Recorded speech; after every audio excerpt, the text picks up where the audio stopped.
Magandang hapon po. Anyway, payag naman po kayo i-record natin itong consultation at i-post po natin sa ating soon Dr. Jeffo YouTube channel para marinig po tayo sa ating mga audience para alam nila kung anong mga dapat gawin, ano dapat inumin, ano dapat iwasan para hindi magkakasakit. Okay. So, ano pong trabaho natin? Ngayon daw ko na bahay. Ilan pong anak ninyo? Dalawa lang. Dami? Hindi pa kayo yung crisis ngayon? Hindi pa kayo crisis? Dalawang anak na ninyo? Hindi pa kayo crisis? Pag hindi, hihingi ako ng pera. So, anong problema po natin? Ilan araw na po yan? Nagpa-check up naman ako sa SPMC. So, ano pong binigay? Tapos, binigay lang ako ng yung silicosis. Okay naman po ang silicosis.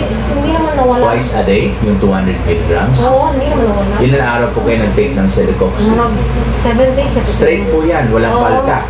Pero habang uminom, nawawala siguro. Oo, pero pag mawala na, babalik naman agad. Pag mawala, pag tapos na yung gamot, tapos babalik na naman.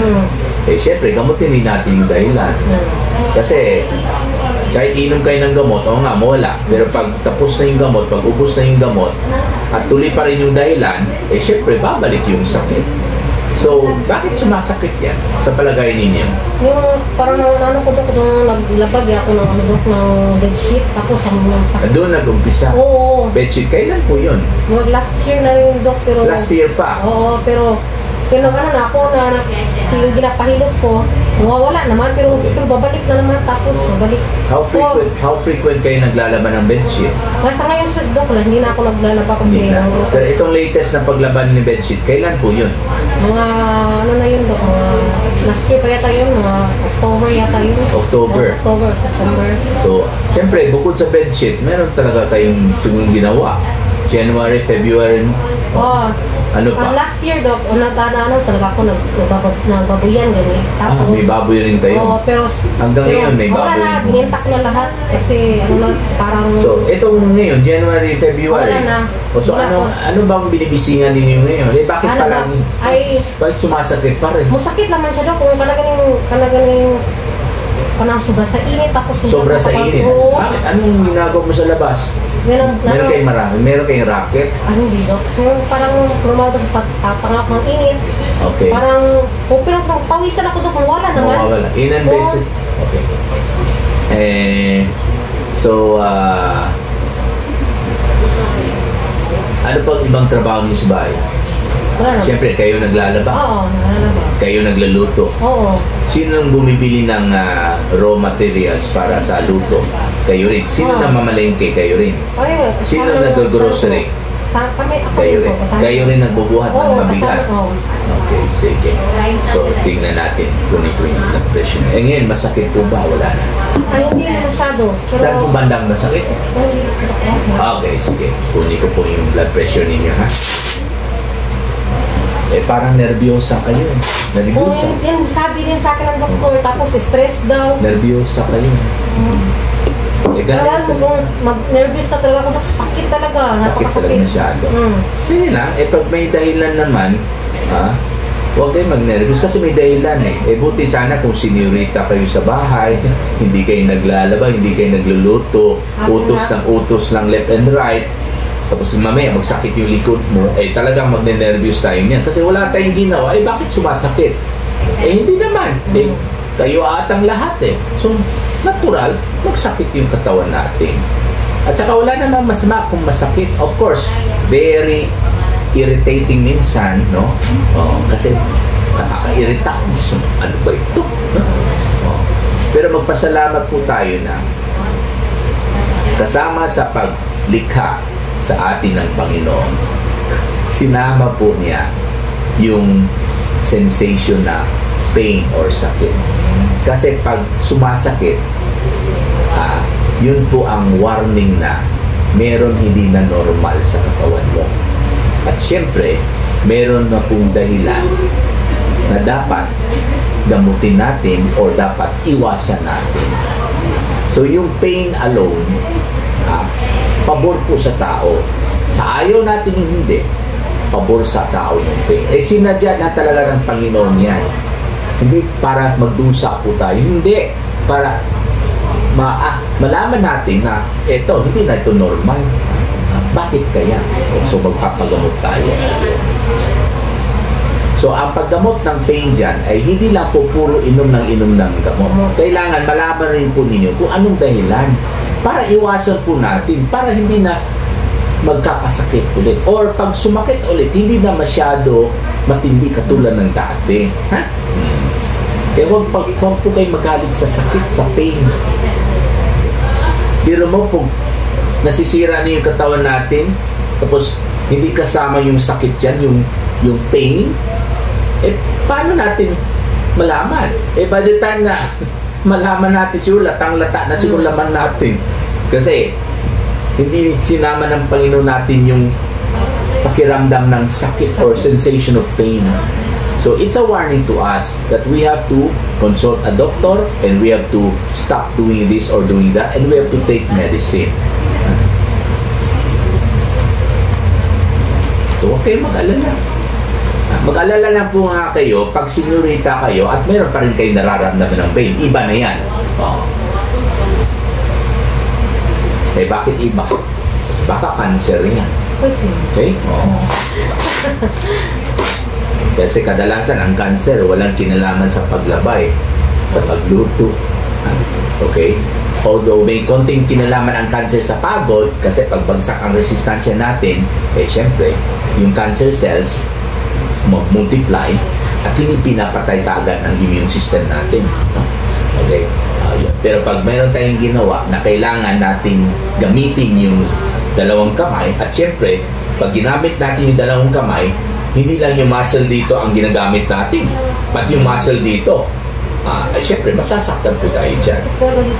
Pero para sure, pakinggan ko po yung puso ninyo at pakinggan ko rin po yung baga. Wala naman po kayong ubo, no?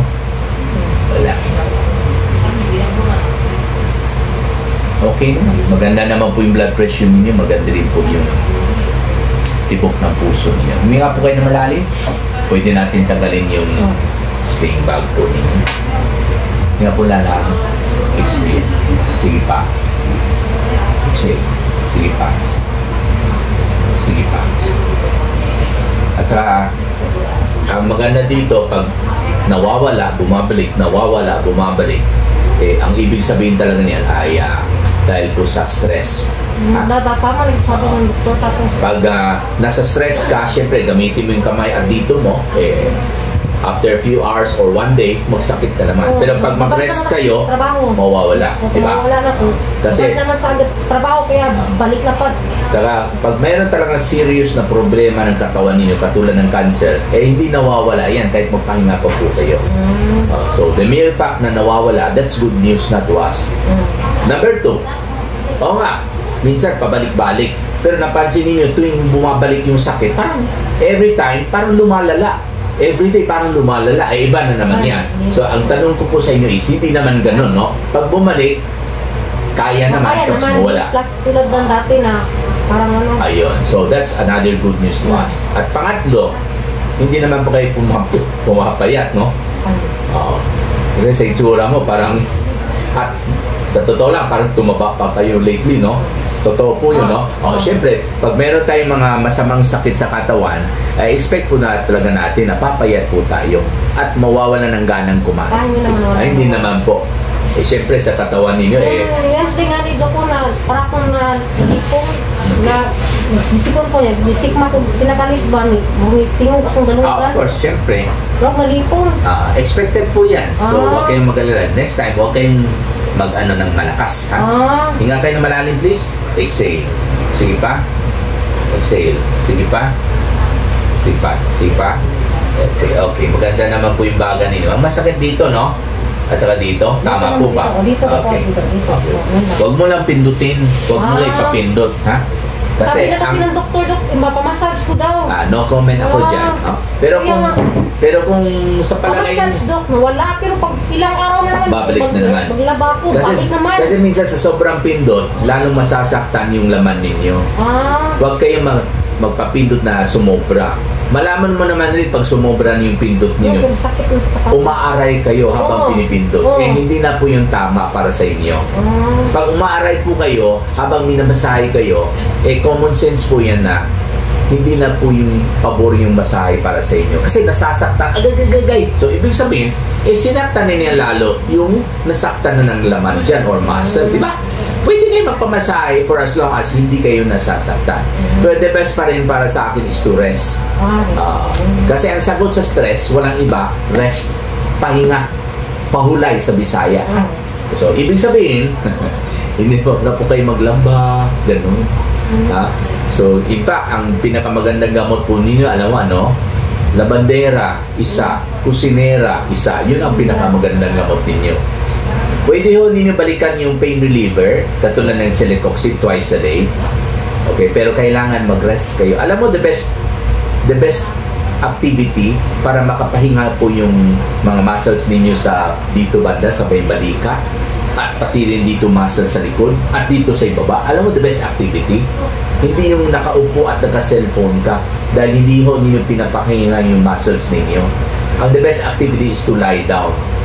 Kasi habang nakapahinga na po kayo, hindi na po nagtatrabaho yung mga muscles ninyo sa likod. Kasi po, ang kama po ngayon ang nagsusuporta ng spinal column ninyo. Pero pag nakaupo po kayo, eh hindi totally po nakasuporta itong sandalan natin, eh syempre, magtatrabaho yung muscles ninyo sa likod ninyo para ma-maintain yung alignment or straight ng spinal column. Eh pag nagtatrabaho pa rin po yan, eh paano makapahinga niyan? So the best activity is really to lie down para totally pinaparelax po ninyo yung muscles ninyo, hindi lang dito, pati dito, pati dito, pati dito sa leeg, pinaparelax po natin, ha?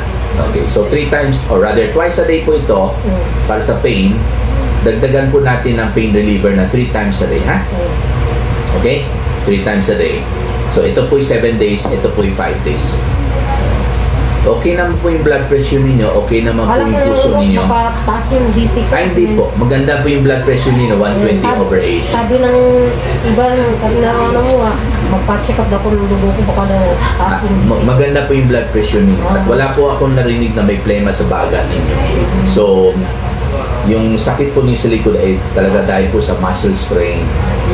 Dahil sa mga gawaing bahay, nagbubuhat ng mga mabibigat, ha? So, 2 times a day ito, 3 times a day, ha? So, after meals pareho, ha? Huwag kayong minun dito na walang naman ang tiyan. After breakfast, after dinner, ito po after breakfast, after lunch, after dinner. So, ngayong tanghali, inumin po ninyo para sa breakfast kasi hindi pa tayo nag-umpisa kanina.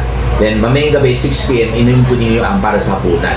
Then, starting tomorrow, after breakfast, after lunch, after dinner. Pero the best pa rin ang gamot para sa inyo ay higa. Lie down. Ha? Number 2, iwasan po natin mapagod. Ha? Okay? Okay ba? Pwede kayo mag-apply ng painkiller, walang problema. Painkiller, okay naman po. Ha? Okay? Okay. So, maraming salamat. Thank you. Pag meron kayong tanong tungkol sa mga gamot at sa sakit ninyo, text lang po kayo sa akin or tawag po kayo. Sige. Okay, so mag-posing muna tayo dito. Okay. Hi! Thank Bye. you for watching! Bye.